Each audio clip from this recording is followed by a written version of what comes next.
하겠습니다. 우리 첫 세션은 조금 오프닝 세션인데 설교라기보다는 좀 지금까지의 그 일들을 간략하게만 조금 이렇게 정리해서 같이 나눠볼까 합니다. 우리나라에 1907년도에 부흥이 있었죠. 평양 대부흥. 평양 대부흥이 있었는데 그것을 또 100주년이 돼서 기념하려고 곳곳에서 막 사실 기도하고 그런 집회들을 많이 했었어요. 2007년도에. 그런데 사실 2007년도가 막 그렇게 특별하게 뭐가 있었던 것 같지도 않아요. 또 한편으로 보면. 네. 근데 저는 개인적으로 2007년도에 주의 종으로서의 부르심을 받았습니다. 원래 회사를 다니다가 이제 주의 종으로 부르심을 받았는데 주의 종으로 부르실 때 딱 한 말씀 하셨어요. 네가 감당할 수 있겠냐? 감당할 수 있겠냐? 사실 섬뜩한 말이죠. 네. 근데 성령님께서 좀 도와주셨던 것 같아요. 제 순간적으로 어떤 답이 나왔냐면, 하나님 제 힘으로 할 수 없지만 주님 따라가겠습니다. 그랬어요. 그러고서 하나님이 지금은 아내가 돼 있는 우리 박성 교사님을 그때 회사 그 기도 모임에서 이렇게 몇 번 봤었거든요. 근데 갑자기 전화가 와가지고 이스라엘을 같이 가지 않겠냐고. 그래서 이스라엘을 제가 주의 종의 부르심을 받은 3일 만에 전화가 온 거예요. 그래서 처음에 제가 기도해 보겠다고 했지만 저는 이게 하나님의 콜링인 줄 알았어요. 그래서 며칠 좀 더 지나서 가겠다고 그러고서는 갔는데 그 2007년도에 이스라엘을 처음 밟았을 때 고향에 온 것 같더라고요. 고향에 온 느낌이다. 그러더니 성경이 막 풀어지기 시작해요. 이스라엘 땅에서. 그것이 성경의 땅이잖아요. 말씀의 땅. 그러니까 막 성경이 풀어지고, 그러고서 거기에 갈릴리 지역에 좀 높은 이렇게 언덕 지역이 있는데 호리아라는, 거기에 사역하시는 그 사역자를 방문을 하게 됐는데 그분을 통해서 사실 사두 선다 셀바라지 선교사님을 처음 들었어요. 거기서 2007년도에 예수님과의 이 깊은 만남을 가지고 그렇게 사역하는 지저스 미니스트리스라는 그 사역단체에 사두 선다 셀바라지라는 분이 계시다. 그래서 제가 홈페이지는 그때 들어가 봤었습니다. 근데 이런 분이 계시구나 그러고서는 그냥 그때는 사실 넘어갔었어요. 그땐 넘어갔고, 사실 2007년도 이스라엘 갔다 와서 2007년도 이제 그 퇴사를 하고, 그러고 2008년도부터 이제 신학교를 들어가게 됐고, 그러고서 신학교 다니는 가운데 하나님이 우리 박성 교사님 통해서 또 말씀을, 이스라엘을 위한 연합 기도 성회를 열어라 그렇게 하셔서 누구를 찾아가고 그래서 어떻게 준비할 것인지 하나님께서 그 알려주신 대로 그렇게 준비를 해가지고 2010년도 1월부터 이렇게 이스라엘 성회를 하게 됐습니다. 그래서 학교를 다니면서 성회를 또 하고, 학교에서 저를 잘 못 봤어요, 사람들이. 그래서 제가 그 유급만 안 되게끔 이렇게 관리하면서 다녔는데, 그러고서 2010년도 이렇게 세 차례 그 굵직한 그 성회를 마치고 나니까 2011년도에 이스라엘로 훈련을 들어가게 하셨어요. 그래서 2달 동안 훈련을 받는 가운데 시편 110편의 말씀, 동쪽으로부터 군대가 일어난다는 것을 처음 듣게 됐어요. 거기서 그리고 이사야서 19장에 중동이 이스라엘만 회복되는 것이 아니라 중동이 뒤집어질 것이라는 것을 알게 됐어요. 그래서 이 두 가지를, 아시아잖아요, 둘 다. 그래서 아시아 서쪽 끝과 아시아 동쪽 끝의 얘기인데, 이걸 가지고서 이게 시대적인 하나님의 메시지다 해가지고 하나님이 기도하는 가운데 또 뉴 웨이브를 주신다는 거예요. 근데 그 뉴 웨이브, 이것은 새로운 선교의 물결이고, 이것은 어떻게 일어나느냐, 바로 찬양과 기도의 회오리로 일어난다는 거예요. 그래서 찬양과 기도의 회오리로 일어나는 그 뉴 웨이브가 일어날 것을 하나님 말씀을 하셨는데, 그래서 그 성회를 뉴 웨이브 컨퍼런스라고 하려고 했더니 뉴 웨이브 선교단체가 있더라고요. 그래서 뉴 미션 웨이브라는 그 집회를 시작을 했는데, 서울에서 처음 시작을 하고, 그 다음 해부터는 2011년 그 서울에서 시작하고 2012년부터는 이게 부산으로부터 와야 된다는 감동을 주시는 거예요. 그래서 부산하고 서울을 연결을 했어요. 근데 부산에 가서 집회를 하는데, 링라이딩스 목사님이라고 이스라엘의 예루살렘의 24시간 기도의 집 수카탈렐의 대표 되시는 그 링 목사님이 강사로 오셨었는데, 그 전에 이스라엘 송해 때도 주강사셨고 계속 그때부터 관계를 해오게 됐고, 그분 통해서 사실 시편 110편이나 이사야 19장이나 다 듣게 됐던 거예요. 그래서 그분이 또 뉴미션 웨이브도 강사로 이렇게 오시게 됐는데, 그 가운데 하나님께서 이스라엘에 대한 마음을 한국에 이식시키시고, 이 중동에 대한 마음을 이식시키시고, 계속 그런 것을 하셨던 것이죠. 그래서 링라이딩스 목사님이 2012년도에는 그 부산에도 시작하게 됐다 그랬잖아요. 부산에서 하게 되는데, 굉장히 그 고신측의 그런 교회인데 기적적으로 장소가 열렸어요. 고신측 어떤 데인지 좀 아시죠? 굉장히 이제 사실 성령의 역사를 이렇게 인정을 잘 안 하는, 잘 안 한다기보다 거의 안 하는 그런 교단인데, 근데 또 강직한 건 있어요. 딱 그냥 맘먹었으면 그걸 지키기 위해서 굉장히 강직하게 하는 그런 또 좋은 면이 있는데, 근데 고신측 교단에서는 사실 이렇게 환상 보고 뭐 예언하고 이런 거 인정을 안 하잖아요. 물론 거기서 또 이렇게 나오게 된 좀 독특한 교회가 하나 있습니다. 근데 어쨌든 고신측 전체적으로는 그런 걸 잘 인정을 안 하는데, 고신측의 교회가 기적적으로 열렸어요. 그리고 거길 가서 집회를 하는데, 3일짜리 집회 중에 3일째 마지막 날에 링라이딩스 목사님이 그 부산 앞바다로부터 거대한 쓰나미가 일어나는 걸 보신 거예요. 근데 그게 회오리 바람이 그 쓰나미를 일으키는 걸 보시는데, 그 회오리 바람이 찬양과 기도의 회오리 바람이다.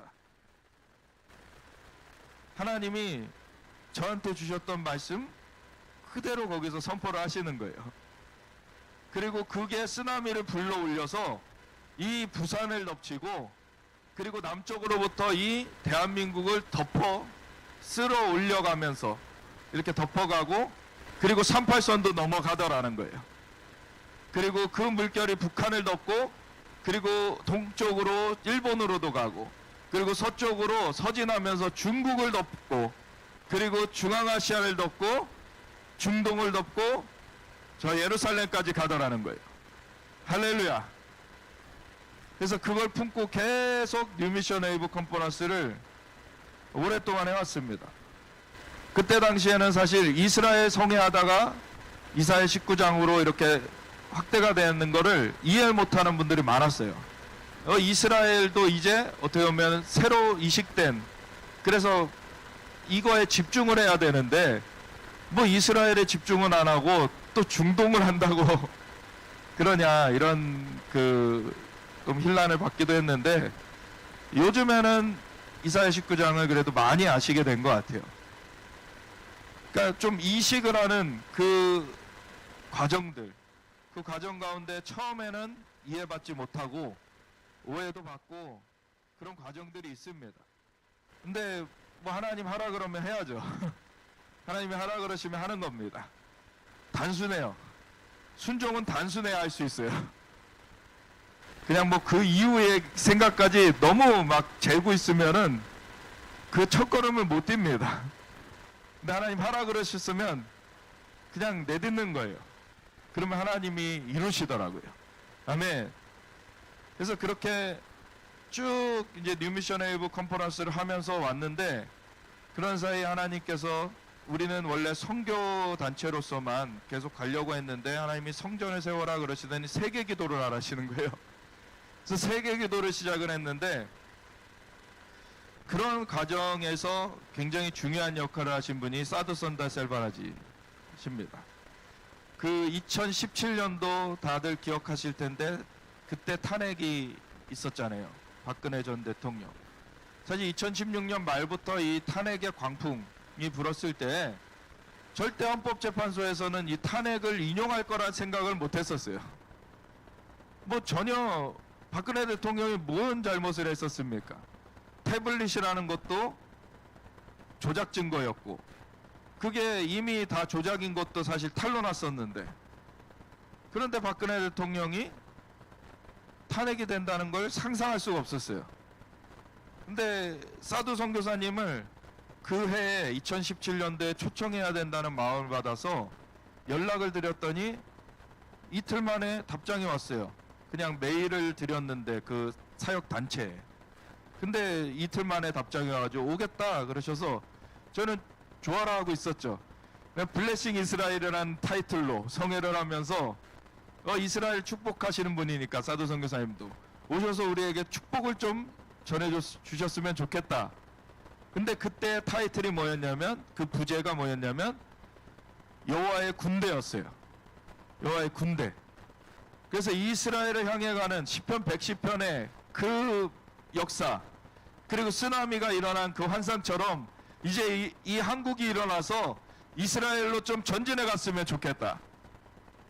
그런 거를 품고서 탄핵되리라고는 전혀 생각지 못하고 그냥 그렇게 정말 귀한 선지자 오시게 되고, 그러면 우리 한국에 좀 축복을 증거해 주시고, 그러면 이 한국이 일어나 가지고 좀 나아갈 수 있었으면 좋겠다.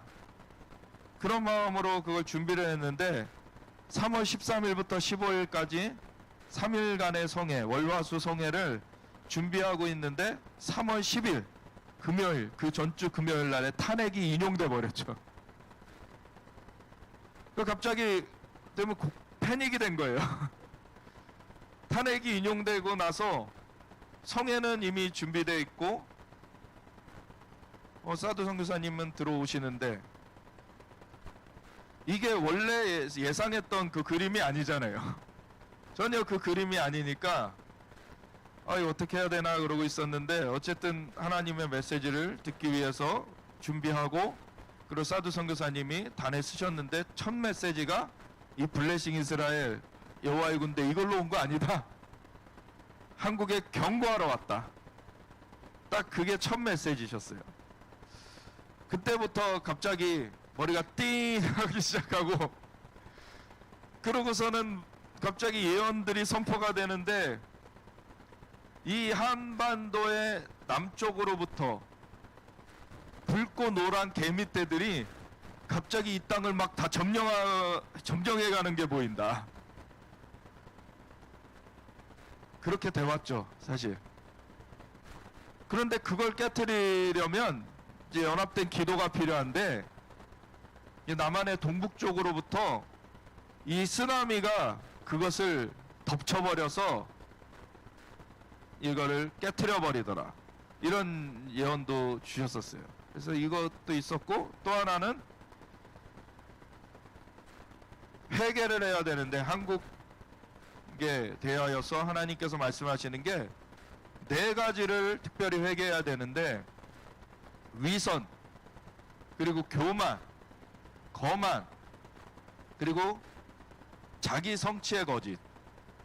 하나님께서 은혜로 다 해주신 건데 그 은혜를 잊어버리고 교만해가지고 또 위선 떨면서 거만한 모습으로 자기가 성취했다고 뽐내고 있는, 그건 진짜 영적으로는 음녀의 모습인 거예요. 사실 한국이 그렇게 돼 있다는 거죠. 그거를 회개를 안 하면 악한 자가 서서 법을 바꿔가면서 핍박을 가해갈 것이다. 사실 그 전에 탄핵이 인용이 됐지만 탄핵이 인용될 거라고도 생각을 못했었거니와 탄핵이 인용된 뒤에도 설마 이후에 그렇게 핍박이 많이 있을까, 그런 생각들을 많이 했죠. 근데 어떻게 됐습니까? 어떤 문강정기 그런 시절을 겪게 됐죠. 그래가지고 그때 또 코로나까지 왔어요.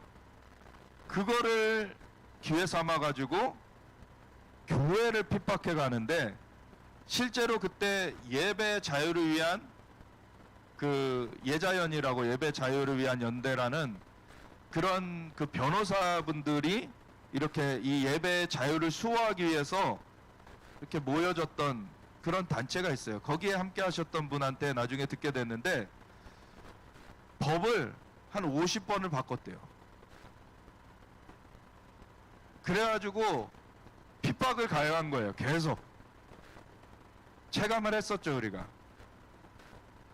그때 당시에 사실 성회를 열어야 된다 그래서 성회도 열었었고, 근데 아직 한국 교회는 반응하지 않았었어요. 그러고서는 5년 동안의 강점기를 지나서 새로운 이제 대통령 선거가 있을 때 그래도 많은 교회들이 기도했고 새로운 대통령이 선출이 됐어요. 근데 새로운 대통령이 처음에는 저도 못마땅했습니다. 물론 다른 후보는 절대 안 되는 사람이었기 때문에 그분이 됐어야 됐는데, 근데 그분 자체도 저는 그렇게 못 믿어왔어요. 사실 그분 자체도 못 믿어서 이분은 그냥 어떻게 보면은 현상 유지만 하다가 다음 대통령을 좀 기대해야 되겠다, 이런 생각을 좀 했어요. 근데 사실 우리 같이 기도하는 목사님들 중에 그분이 예후에 부르심을 받았다고, 예후에 기름 부음을 받았다고 그런 목사님이 계셔서 제가 처음엔 따졌었어요. 아니 그 사람이 그 전에 대통령 탄핵될 때 거기에 가담했던 사람인데 어떻게 쓰일 수 있겠느냐. 그런데 하나님이 사울이 바울 되듯이 바꾸신 것이죠. 그래가지고 하나님께서 정말 완전히 바뀌어져 가지고 넘어오게 함으로 말미암아 그분이 계엄령을 선포하는 걸 보면서 이 하나님이 하신다라는 거를 이제 분명하게 알게 됐어요. 그래서 계엄령 그 선포된 바로 그 밤부터 새벽에 기도회를 시작했고, 그래서 기도를 계속했는데 이 윤석열 대통령 사실 처음에 못 믿어왔다 그랬죠. 못 믿어왔는데 이분은 현상 유지만 하는 걸로 기대를 했는데, 근데 정말 치밀하게 이 반국가 세력들 또 외국에서의 그 선거를 개입하는 그러한 일들, 그런 것들을 다 끊어내기 위해서 치밀하게 준비해 왔다는 걸 알게 된 거죠. 하나씩. 근데 2017년도에 사두 선교사님 처음 오셨을 때 그때 나누셨던 환상 중에 하나가 용이 그 38선에 이렇게 북쪽에 위치해 있는데 다리를 뻗어가지고 남한을 확 찍어가지고 북한으로 서서히 끌어붙이고 그런 다음에 중국으로 끌어붙이려고 하고 있다. 근데 그 이후에 알게 된 것이 실제로 그러한 일들이 차곡차곡 준비돼 왔다는 거죠. 그런 가운데 교회는 잠자고 있었어요. 깨닫지 못하고 있었어요.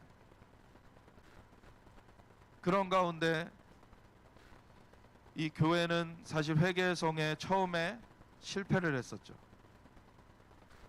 그런데 이제 다시 계엄이 선포되고 그리고 대통령을 그걸 내란이라고 그렇게 덮어씌우면서 이제 끌어내리려고 하는 그러한 상황이 되었을 때 이제는 교회가 일어나기 시작했어요. 이게 너무나 감사한 일이지만 근데 우리가 정말 가야 될 길은 아직 멉니다. 왜냐하면 이런 과정 가운데 아직도 정말 그 교인들이 많이 속해 있는 그런 소위 대형 교회들, 어떤 영향력이 있다는 교회들은 아예 입을 닫고 있거나 아니면 더 나아가서 반대의 말을 또 해요. 근데 제가 이런 걸 보면서 하나님 어떤 마음을 주셨냐? 이번 달 중순에 이제 불임절이 있었는데 불임절 전에 일어난 그 사건과 같이 와스디가 폐위가 되는 것 같이 하나님이 지금 교회를 가르고 계신다. 이거 굉장히 두려운 말인데 사두 선교사님이 올해에 대한 말씀을 하나님께 받으셔서 나누신 것이 베드로전서 4장 17절의 말씀이에요. 하나님의 심판이 하나님의 집에서 먼저 시작된다는 거죠. 지금 하나님의 그 심판이 하나님의 집에서 먼저 시작되기 때문에 지금 교회가 지금 갈라지는 일이 있어요. 이 시대적인 역사를 깨닫지 못하고 잠들어 있는 교회는 더 이상 너희 알람을 듣고도 깨어나지 않으면 에베소 교회를 향하여서는 첫사랑을 잃어버린 것에 대해서 너희가 돌이키지 않으면 그 등대를 너에게서 옮겨버리겠다. 그 등대가 의미하는 것이 교회를 등대라고 거기에 표현했다라고 설명이 나와 있죠. 그래서 등대를 옮긴다는 것은 교회가 더 이상 아니다라는 거예요, 사실. 이게 굉장히 두려운 말씀이죠. 그런 표현을 어떤 분은 쓰시더라고요. 도둑이 들었는데 개가 짖지 않으면 그 개는 쓸모없는 개인 거예요. 예. 또 성경의 표현대로 좀 고상한 표현, 어떤 좋은 표현으로 쓰자면 파수꾼이 적이 오는 걸 보고도 경고를 안 하면 사륙을 당하는 것은 각자의 죄 때문에 사륙을 당하는 것이지만 그 핏값을 파수꾼에게도 묻겠다. 그래서 지금 이 시대에 북한으로부터 중국으로부터 이 용의 발톱처럼 마수가 들어와서 찍혀 있는 것을 그걸 경고하지 못한다면 그 교회는 잠들어 있는 것입니다. 그런 교회는 도둑이 와도 짖지 못하는 개와 같고 적이 와도 경고하지 못하는 파수꾼과 같아요. 그래서 왕후의 자리, 하나님이 교회를 굉장히 존귀하게 높여주셨는데 그 자리에서 오히려 왕이 잔치를 벌인다고 오라 그랬더니 그걸 오지 않고 거역한 그러한 모습과 같은 거죠. 하나님께서 하시는 일이 관심사가 아니에요. 교회예요. 사람들의 눈치를 보는 게 더 우선입니다. 사실은 좀 안타까운 말이지만 저희가 이 장소에 오기 전에 다른 장소를 노크를 했어요. 이 장소에 한 2배는 됩니다. 그 장소에서 계속 연락을 기다렸어요. 근데 연락을 안 되면 안 된다라고도 연락을 주셔야 되는데 된다 안 된다 연락 자체를 안 주셨어요. 근데 전해 들리기는 그 교회가 속한 교단의 눈치를 봐서 내주지 못한다는 거예요.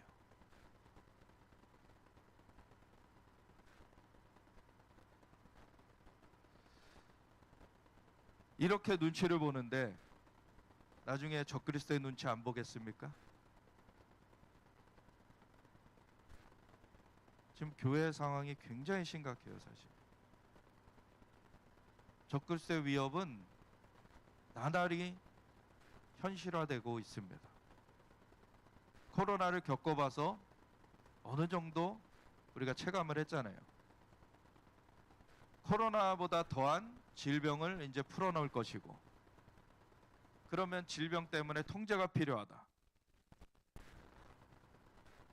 그리고 이제 그 전에 하려고 했지만 못했었던 백신 이런 거에 칩도 넣을 수 있고, 신분증 기능, 결제 기능 이런 걸 다 넣을 수 있어요, 거기다. 그걸 하려고 빌 게이츠가 회사들을 사실 다 섭외해 놨었죠. 근데 그거를 지난번엔 못했어요.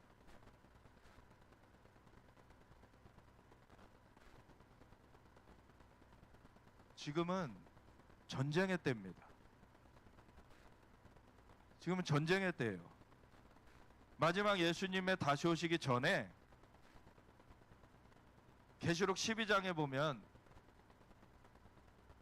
11장 15절부터가 7번째 나팔이 불려지는 내용이죠. 그래서 예수님께서 다시 오시는데 그럼 세상 나라가 우리 주와 그리스도의 나라가 되어 그가 세세토록 왕노릇 하시리로다. 아멘. 그러면서 땅을 망하게 하던 자들을 멸망시키실 때로소이다. 그래서 예수님이 만왕의 왕으로 다시 오실 것입니다. 근데 다시 오시기 전에 데살로니가전서 4장에도 그렇고 2장에도 그렇고 데살로니가 후서 2장에도 그렇고 멸망의 아들 불법의 세력이 먼저 일어난다 돼 있어요.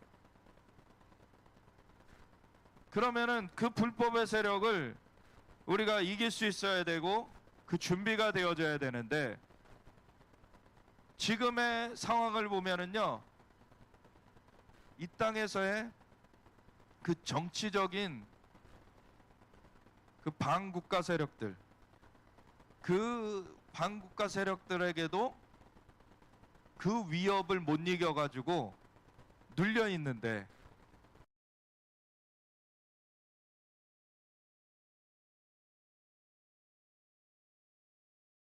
그럼 어떻게 이기겠다고 얘기를 합니까?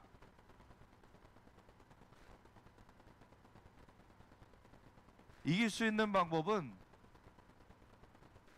오직 성령으로, 하나님의 영으로 우리가 이길 수 있는데,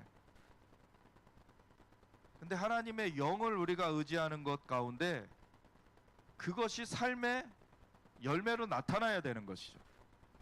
그래서 이러한 위기가 왔는데 그것을 경고하지 못한다면, 그런 담대함을 가지지 못한다면 준비되지 못한 거예요, 그냥. 그럼 변명할 수가 없어요.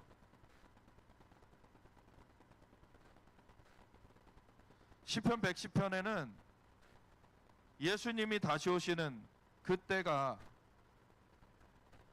그 대적들이 발판되는 그 일이 있어야지 예수님이 다시 오실 수 있는 그 준비가 된다라는 그 얘기를 하시는데, 그 예수님의 대적들로 발판되게 하는 일을 하나님이 하시는데 누구를 통해 하시느냐?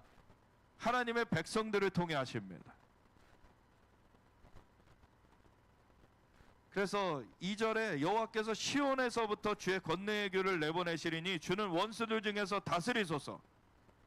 하나님이 시온에서부터 3층천 하나님의 보좌가 있는 하늘의 시온으로부터 이 땅 예루살렘 이 땅의 시온으로 주의 권능의 규를 내보내신 사건이 2000년 전에 성령 강림 사건입니다. 오직 성령이 너에게 임하시면 너희가 권능을 받고 예루살렘과 온 유대와 사마리아 땅끝까지 이르러 내 증인이 되리라. 그래서 권능의 규가 내밀어졌기 때문에 그때부터 예수님의 이름으로 전진하게 됐고 예수님의 이름이 증거되는 데마다 뒤집어졌어요. 엄청난 기적들이 일어났고 하나님의 역사가 펼쳐지면서 지역을 장악하고 있던 어둠의 세력들이 쫓겨나가게 됐고 수많은 영혼들이 자유케 되는 일이 일어나오게 된 것입니다. 그래서 2000여 년이 진행되어 오면서 예루살렘으로부터 땅끝과 같은 우리 대한민국에도 복음이 증거되어서 우리도 예수님을 믿게 된 것이죠. 우리가 예수님 믿게 된 게 오래지 않잖아요. 이 대한민국은 한 130년, 140년 정도뿐이 안 돼요. 예수님 믿게 된 지. 근데 전 세계적으로 굉장히 이 기독교의 세력이 급성장한 그러한 손꼽히는 나라가 됐습니다. 그게 하나님의 은혜죠. 근데 그거를 불과 몇십 년 만에 잊어버린 거예요. 하나님의 은혜를. 우리는 원래 이랬던 것처럼, 원래 잘 먹고 잘 살았던 것처럼, 원래 우리가 예수님을 믿어왔던 것처럼, 정말 불모지와 같던 우리나라에 복음이 증거되고 정말 짧은 시간 안에 엄청난 은혜, 하나님의 역사가 이 땅을 강타했습니다. 그래서 산마다 기도원들이 들어섰고 엄청난 기도의 불이 이 전역에 타올랐어요. 그래서 이 땅에 점집들이 문 닫게 되고 그리고 이 땅 가운데 하나님의 그 기도의 불 가운데 하나님의 영광이 임하고 하나님께서 엄청나게 이 나라를 부강케 하신 것이죠. 근데 대한민국이 그로 말미암아 전 세계적으로 선교사들을 많이 보내왔는데 어느 순간부터 이 복음 전도보다는 교회 교세 늘리기, 교회에 멤버십 많이 가입하게 하기, 이런 걸로 바뀌어져 버린 거죠. 그러면서 크다고 영향력 있게 되지 않았어요. 오히려 큰 교회가 더 세상의 눈치를 보죠. 영향력이 더 없어요. 세상의 눈치를 봐야 되니까. 그러면 빛과 소금, 맛을 잃어버리면은 세상에 땅에 던지어져서 밟힐 뿐이라. 그래서 교회가 그렇게 영향력을 잃어갔다라는 거죠.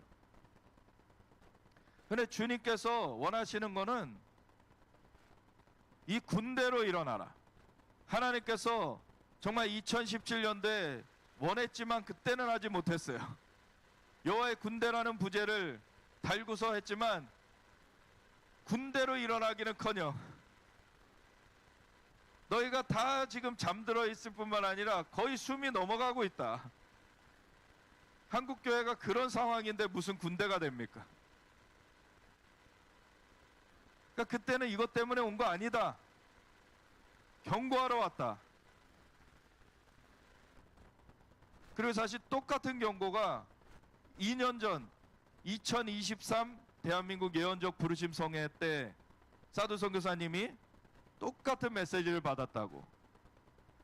한국교회 100주년 기념관에서 할 때 이 나라의 천사가 방문을 했는데 이 대한민국의 천사가 똑같은 그 전에 받았던 똑같은 말을 하더라는 거죠.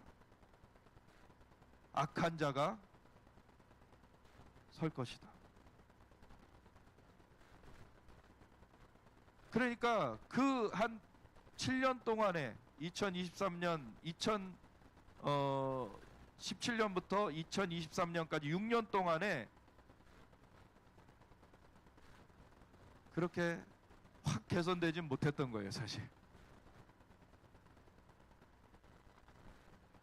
그래서 2023년 7월 달에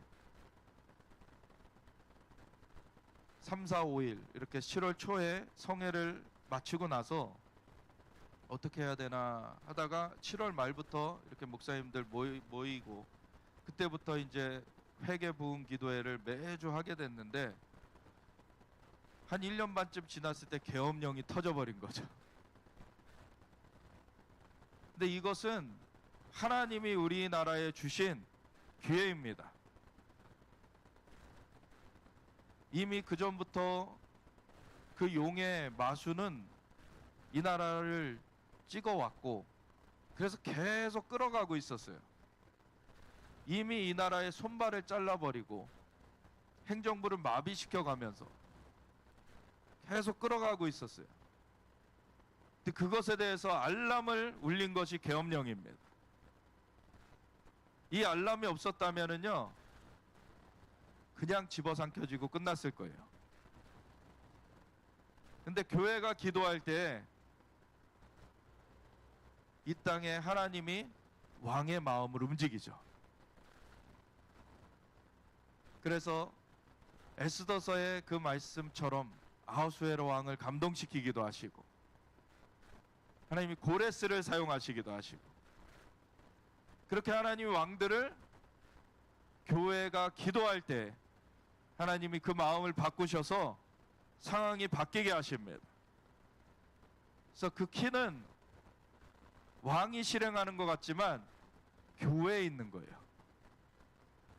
그래서 교회가 어떻게 하느냐에 따라 그 나라의 흥망성쇠가 달려 있는 것입니다. 근데 교회가 깨어나야 되는데 문강점기 때 절치부심하던 교회가 깨어난 듯 했는데 새로운 대통령 세워지고서 또 잠들어 버려요. 그러니까 똑같은 경고가 주어진 거예요. 새 대통령 세워졌다고 끝난 게 아니에요. 마수가 걷어진 게 아닙니다. 여전히 부정선거가 자행되고 여전히 중국의 영향력, 북한의 영향력 가운데 이 나라가 집어삼켜지는 그런 상황 가운데 있기 때문에 그걸 떨쳐내기까지 계속 경계해야 되는데 교회의 관심도 그냥 세상에서 편하게 먹고 사는 것 이렇게 바뀌어져 있어가지고 파수꾼이 파수꾼의 역할을 못하는 거예요. 개가 짖지를 못하는 거예요.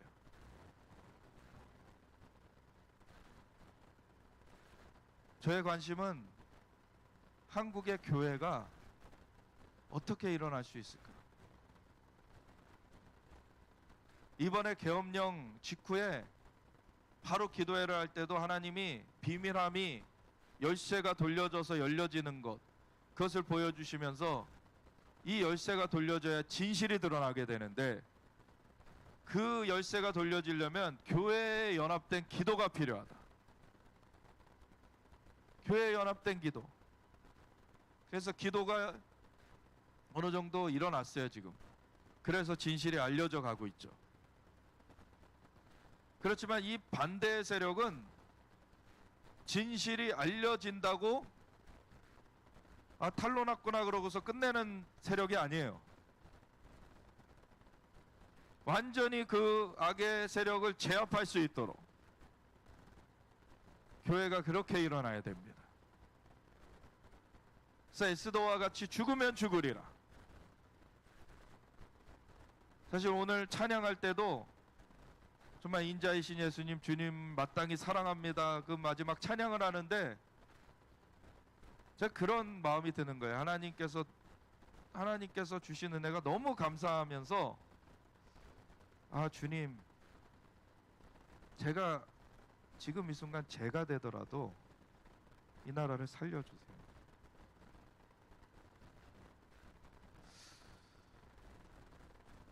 근데 그게 어떤 치기로 어떤 그냥 화로 이렇게 되는 것이 아니라 진짜 주님을 향한 사랑으로, 주님을 향하는 그 마음으로서 그 기도가 올려드려질 때 온전히 하나님께 받아들여지는 줄 믿습니다. 하나님께서 우리의 나라를 사랑하세요. 근데 계속 노크를 하시는 거죠. 같이 하고 싶은데 너무 성령님께 의뢰하는 사람들이 많지 않고, 꼭 방문을 닫아놓고서 뭐 사춘기 아이인지 이런 것처럼 밖에서 주님이 두드리시는데도 문을 열 생각을 안 해요.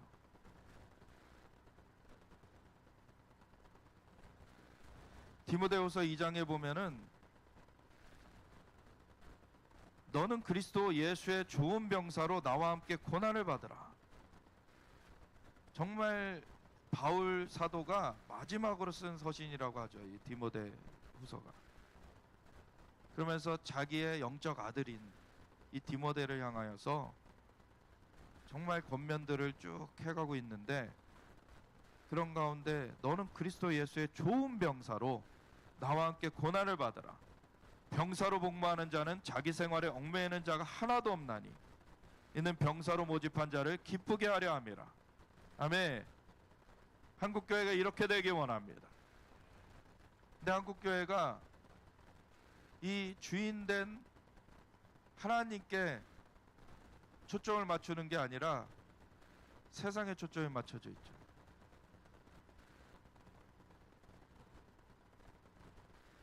주님의 병사가 되기는커녕 주님을 오히려 거슬러요.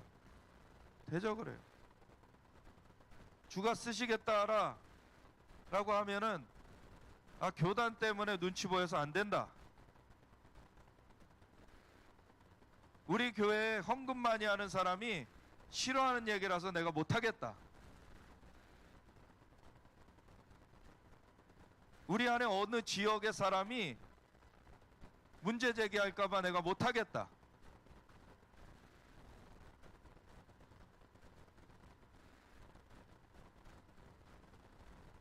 군사는커녕 하나님의 사람이 아니게 되는 것입니다.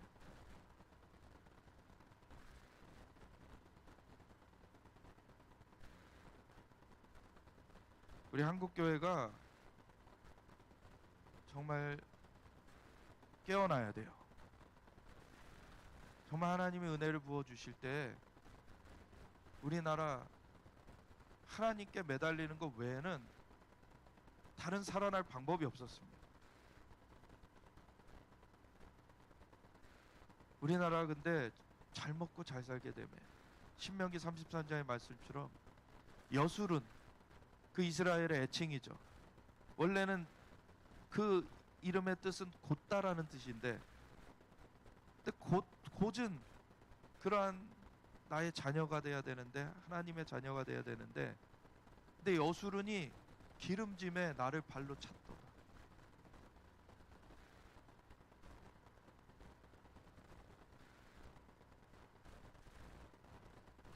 우리나라가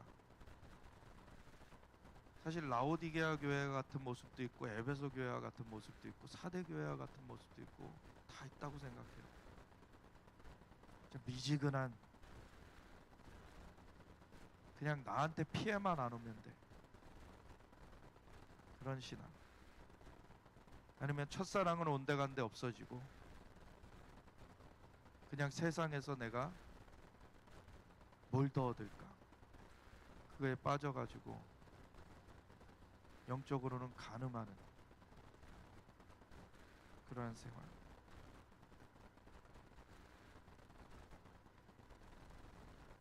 베드로전서 4장에 그리스도께서 이미 육체의 고난을 받으셨으니 너희도 같은 마음으로 갑옷을 삼으라.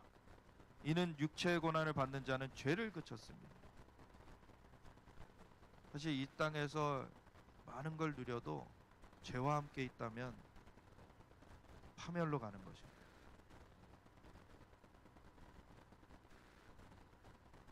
그래서 죄를 그치고 그 후로는 다시 사람의 정욕을 따르지 않고 하나님의 뜻에 따라 육체의 남은 때를 살게 하려 함이라. 너희가 음란과 정욕과 술 취함과 방탕과 향락과 무법한 우상 숭배를 하여 이방인의 뜻을 따라 행한 것은 지나간 때로 족하도다. 아멘. 이러므로 너희가 그들과 함께 그런 극한 방탕에 다름질하지 아니하는 것을 그들이 이상히 여겨 비방하나. 세상 사람들은 기독교인들을 이해를 못하죠. 세상에 이렇게 즐길 것이 많은데,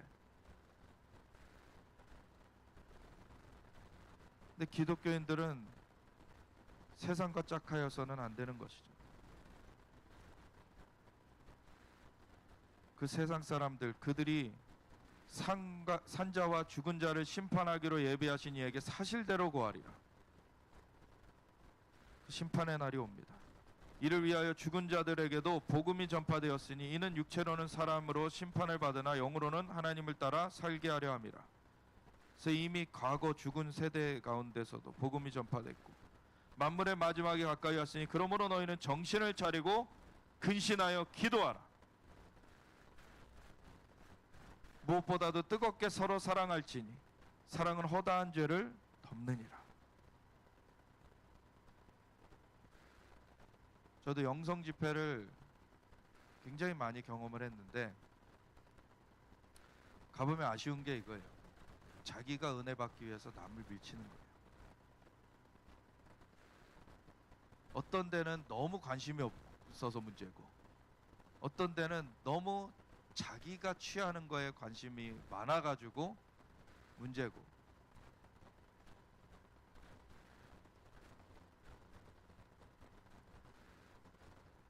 우리가 사랑을 추구하면서 마지막 때에는 불법 행함으로 많은 사람들의 사랑이 식어지리라. 그러나 끝까지 견디는 자는 구원을 얻으리라. 아멘. 우리가 끝까지 사랑으로 승리해야 됩니다. 근데 그 사랑으로 무엇을 하면서 승리해야 되느냐? 이 하나님 나라의 복음이 모든 민족에 증언되기에 온 세상에 전파되니 그제야 끝이 오리라.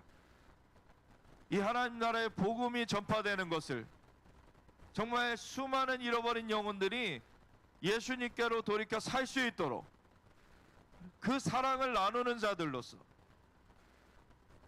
근데 영적으로도 굉장히 탐욕스러운 사람들 많아요.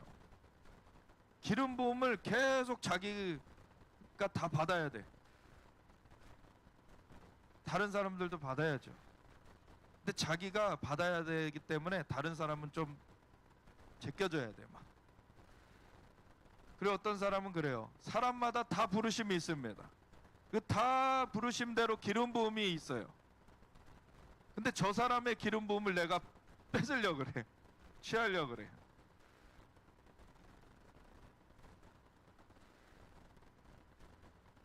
그러니까 저는 교회가 그냥 영적인 것에 무지하다고만 위기라고 보지 않습니다.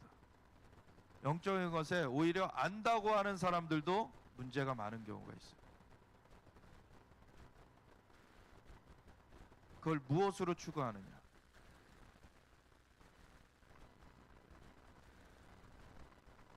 서로 대접하기를 원망 없이 하고 각각 은사를 받은 대로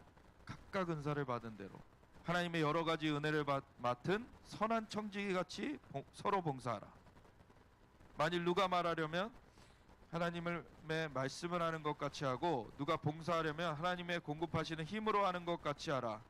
이는 범사에 예수 그리스도로 말미암아 하나님이 영광을 받으시게 하려 함이니 그에게 영광과 권능이 세세에 무궁하도록 있느니라. 아멘. 결국에 영광이 하나님께 돌려지도록 우리가 하나님의 은혜를 받은 자입니다. 그래서 뭔가 우리가 더 얻어내야, 경쟁해서 막 뺏어야지 살아가는 존재가 아니에요. 하나님의 은혜는 풍성합니다. 그 은혜의 풍성함으로 우리가 서로 나누며 사는 자들, 서로 도우며 사는 자들, 그러한 자들이 될 때 하나님의 기쁨이, 하나님의 그 은총이 그곳에 임하는 것입니다. 그래서 사랑하는 자들아, 너희를 연단하려고 오는 불시험을 이상한 일 당하는 것 같이 이상히 여기지 말고. 한편으로는 시험이 오는 것은 우리를 정결케 해주기도 하고 우리를 강건케 해주기도 해요. 그래서 오히려 너희가 그리스도의 고난에 참여하는 것으로 즐거워하라. 이는 그의 영광을 나타내실 때 너희로 즐거워하고 기뻐하게 하려 함이라. 너희가 그리스도의 이름으로 치욕을 당하면 복 있는 자로다. 그래서 예수님의 이름을 증거하다가 침뱉음을 받고 뺨을 침을 받고 배척을 받더라도 그것은 오히려 우리에게 영광이 되는 거예요. 영광의 영 곧 하나님의 영이 너희 위에 계심이라. 너희 중에 누구든지 살인이나 도둑질이나 악행이나 남의 일을 간섭하는 자로 고난을 받지 말려니와. 우리가 잘못해가지고 체벌을 받는 게 아니라 우리가 주님을 증거하다가 그렇게 고난에 참여하게 되는 일이 되어져야 되죠. 그래서 만일 그리스도인으로 고난을 받으면 부끄러워하지 말고 도리어 그 이름으로 하나님께 영광을 돌리라. 그러면서 나오는 말씀이 17절에 하나님의 집에서 심판을 시작할 때가 되었나니. 사실은 하나님의 집에서도요, 계속 정화되고 깎여지고 다듬어지고 강건케 되고 성장되어져서 하나님의 집에서 먼저 심판을 하실 때 통과되는 사람이 돼요.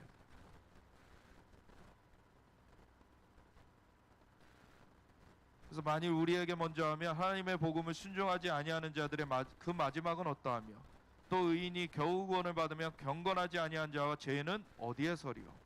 그러므로 하나님의 뜻대로 고난을 받는 자들은 또한 선을 행하는 가운데 그 영혼을 미쁘신 창조주께 의탁할지어다. 그래서 우리가 고난을 받는 것, 사실은 우리가 대한민국이 정말 잘 되길 바라잖아요. 아멘. 근데 지난 시절 탄핵이 될 거라고는 전혀 생각을 안 했던 그 2017년도에 탄핵이 되고 그 다음에 회개하라 그랬는데 회개하지 않아서 악한 자가 들어섰어요. 근데 그 가운데서도 하나님은 은혜를 베푸셨습니다. 교회들로 다시 깨어나도록, 다시금 돌이킬 수 있도록, 그런 가운데 새로운 정부가 들어섰는데 교회가 또 핍박하는 게 없으니까 또 잠들어 버렸어요.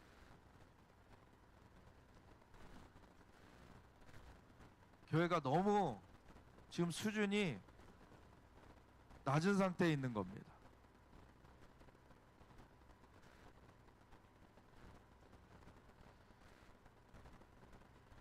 에베소서 6장에는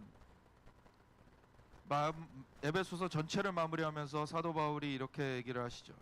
끝으로 너희가 주 안에서와 그 힘의 능력으로 강건하여지고 마귀의 관계를 능히 대적하기 위하여 하나님의 전신갑주를 입으라. 소리 무장을 해야 돼요. 우리의 씨름은 혈과 육을 상대하는 것이 아니요 통치자들과 권세들과 이 어둠의 세상 주관자들과 하늘에 있는 악의 영들을 상대함이라. 아멘. 우리가 이 영적 전쟁을 진짜 할 수 있어야 되는데 세상에 그 부스러기 따라다니느라 교회가 초점이 흐려져 가지고 영적 전쟁은커녕 간단한 그러한 트릭에도 넘어가 가지고 다른 소리를 하고 있고,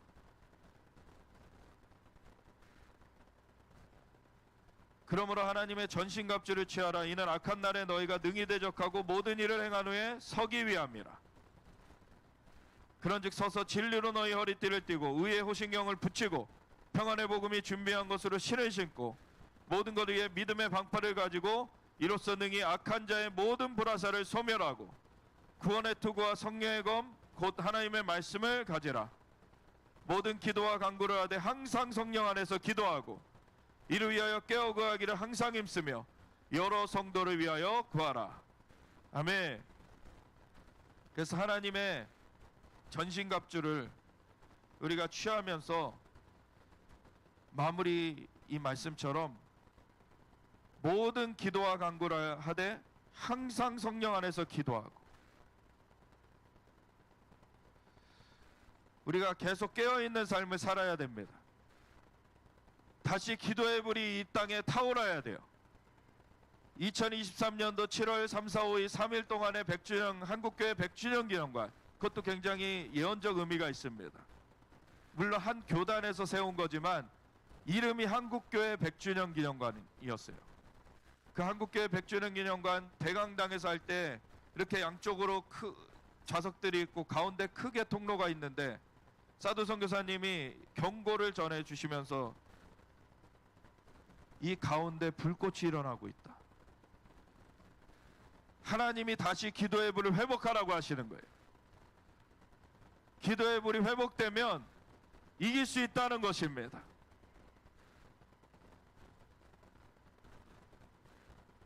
그래서 우리 교회들마다 다시 기도의 불이 붙어야 돼요. 우리가 주님을 본받는 자들, 정말 하나님의 자녀답게 살면서 에베소 5장 15절에 보면, 그런즉 너희가 어떻게 행할지를 자세히 주의하여 지혜 없는 자 같이 하지 말고 오직 지혜 있는 자 같이 하여 세월을 아끼라. 때가 악하니라. 계속 경각심을 가지고 살아야 되는 거죠. 그러므로 어리석은 자가 되지 말고 오직 주의 뜻이 무엇인가 이해하라. 주의 뜻이 무엇인가를 구하는 것이 우리 삶의 초점이 돼야 돼요. 하나님의 뜻대로.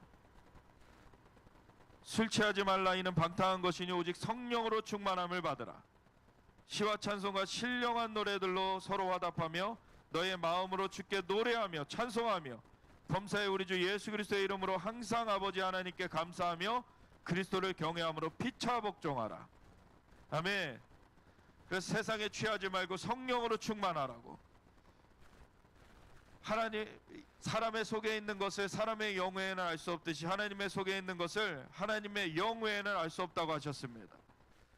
우리가 성령님께 의뢰하면서 성령님께서 인도해 주시는 것을 우리가 받아나가야 되는데, 우리가 지금 여기에 모인 것은 우리 각 개인이 그냥 단순히 은혜 받기 위해 모인 것이 아닙니다. 대한민국이 살아나기 위하여서 기도하기 위해 모였고, 그리고 대한민국이 살아나려면 교회가 깨어나야 되기 때문에 교회가 깨어나는 것을 위하여서 우리가 함께 모인 것입니다. 그래서 여호와의 군대로서 일어나게 되도록, 하나님의 그 군대가 되어서 우리가 일어나게 될 때 하나님의 영광이 이 땅을 덮게 될 것입니다. 악한 자를 능히 이기고 우리가 이 나라를 주님께 올려드리고, 이 나라뿐만 아니라 북한의 문을 열어 제끼고 중국을 열어 제끼고 그리고 저 이스라엘까지 향해 가는 그 마지막 사명을 우리가 감당하게 될 것입니다. 그래서 우리가 이것을 위하여서 정말 하나님, 이 한국교회가 깨어나게 하여 주시옵소서. 이 시대적인 사명을 깨닫게 하여 주시고, 정말 이사야서 46장 11절에 보면 하나님께서 동쪽에서 독수리를 부른다 그랬어요. 먼 나라에서 나의 모략을 이룰 자를 부른다 그랬어요. 제가 2007년도에 이스라엘 갔을 때 저에게 주셨던 하나님의 말씀입니다. 그때 당시에는 이런 말씀이 있는 줄도 몰랐는데 하나님이 그 구절을 말씀해 주셔서 찾아봤더니 그런 말씀이 있는 거예요. 나중에야 이게 뭔 의미인지를 깨닫게 돼갔죠. 근데 이 대한민국의 부르심이 정말 동방의 독수리로 일어나야 되는데, 우리 한국교회처럼 사실 예언적인 거를 대적하는 데가 없어요. 사실 하나님은 창세부터 종말을 구하시는 분이신데, 태초부터 그 먼 미래를 다 아시는 분이신데, 그 하나님께 함께하는 자들이 그 예언적인 것이 없다는 것은 오히려 문제의식을 갖고 생각해야 되는 부분입니다. 물론 정도의 차이가 있고 영역의 차이가 있어요. 그리고 예언적인 거라고 해서 모든 걸 아는 게 아니죠. 근데 예언적인 것 자체를 터부시한다면 하나님께서 그 앞길을 인도해 주시려고 하는데 그 하나님의 손을 뿌리쳐 버리는 거예요. 한국교회가 진짜 이 예언적인 영역으로 들어가야 됩니다. 근데 그 예언적인 영역 가운데는 뒤따르는 것이 있어요. 순종이에요. 한 번도 경험해 보지 못했던 것을 발을 디뎌야 돼요. 베드로가 무리를 걸으라 하나님께서 오라 그러셨을 때, 예수님께서 오라 그러셨을 때 무리의 발을 내디뎠죠. 주님이 말씀하시면 그걸 행동으로 옮길 수 있는 그 믿음이 있어야 됩니다. 예언적인 것을 터부시하는 하나의 이유 중에 하나가 바로 그 순종을 안 한다는 것도 있어요. 어떤 것을 들었으면 순종을 해야 되는데 부담스러워요. 저 사람 눈치 보여서 말 못하겠어요. 우리 교단에 눈치가 보여서 그건 못하겠어요. 2017년도에 3월 13, 14, 15 3일 성회하고서 회개 성회를 열라 그래가지고 그걸 딱 한 달 뒤 4월 13, 14, 15일 상암 월드컵 경기장을 준비해놓고 준비를 하는데 하나님이 기적적으로 귀한 목사님을 만나게 하셨어요. 그 목사님이 아주 보수 교단에서 목회를 하시다가 천국에 끌려 올라간 거예요.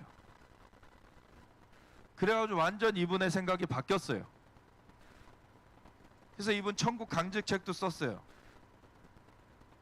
그래서 그분이 좀 대회장 같이 해주시고 사람들이 누군지 모르면은 오기가 힘드니까 그런 또 신뢰할 만한 분 또 같이 서주시고 해가지고 그걸 준비해 가려고 했는데 사두 선교사님 오시는 거를 그 준비팀 중에서 사두 선교사님 오시는 거를 안 내려놓으면 같이 못한다. 왜냐면 그때 어떤 기독교 기자라는 사람이 직통계시 2단 막 이런 글을 썼어요. 제가 맨날 얘기해요. 우리 아버지 얘기를 말씀을 옆집 아저씨한테 듣냐? 아빠 얘기를 직접 듣지. 직통으로 듣지. 근데 직통계시라는 그 말 뜻에는 뭐 성경을 오늘날에도 쓸 수 있다. 그거는 아니죠. 그 얘기를 우리가 하는 게 아니잖아요. 오늘날에도 하나님은 말씀하십니다. 하나님이 우리 아버지세요. 근데 그 음성을 못 듣는 것에서 더 나아가서 음성 듣는 사람을 이단이라고 해버리면 그것 때문에 그 준비팀 안에서 이 사두 선교사님 오면은 자긴 같이 못한다. 결국엔 우리는 사두 선교사님이 우리가 그분을 막 사람을 높이려는 게 아니라 우리는 해산할 때가 됐는데 해산할 힘이 없다. 우리는 도움이 필요하다는 것을 겸손히 인정해야 된다. 그래서 다른 일정이 있으신 분을 그 일정에 양해를 구하고서 모시는 거였는데 원래는 4월 달에 안 오시려고 하셨었어요. 근데 그거를 내려놓으라고. 그래서 절대 그럴 수 없다. 그랬더니 그 중간에 준비하던 그분이 그 성회 전날에 이제 같이 못하겠다고 뛰쳐나가면서 주변 목사님들한테 이 성회가 취소되고 연기됐다고. 근데 그걸 또 듣고서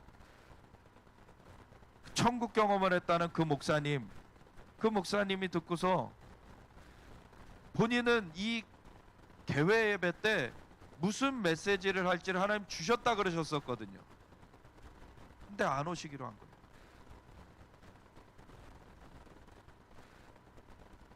하나님의 음성이 먼저입니까?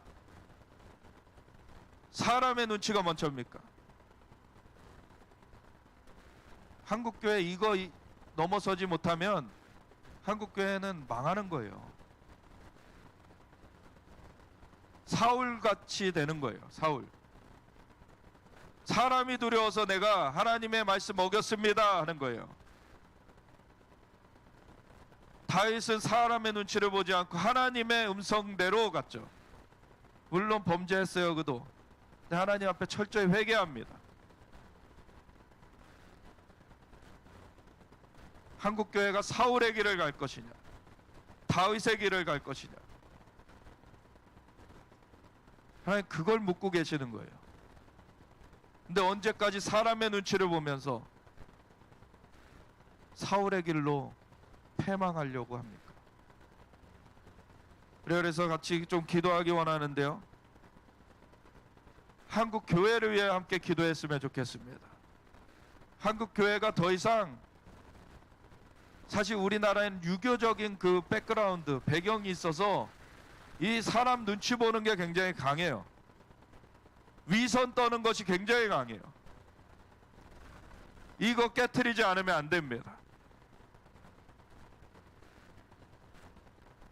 위선과 교만과 거만과 자기성취의 거짓, 이것으로 자기를 감싸고 아무 문제 없는 척 하려고 그래요. 그런다고 아무 문제 없는 게 아니죠. 우리나라에 위기가 옵니다. 교회는 짓밟히게 됩니다. 교회가 먼저 깨어나서 외쳐야 되는데 교회는 잠들어 있고 세상 눈치를 보고 있고, 그런 교회는 하나님 앞에서 눈 밖에 나는 거예요.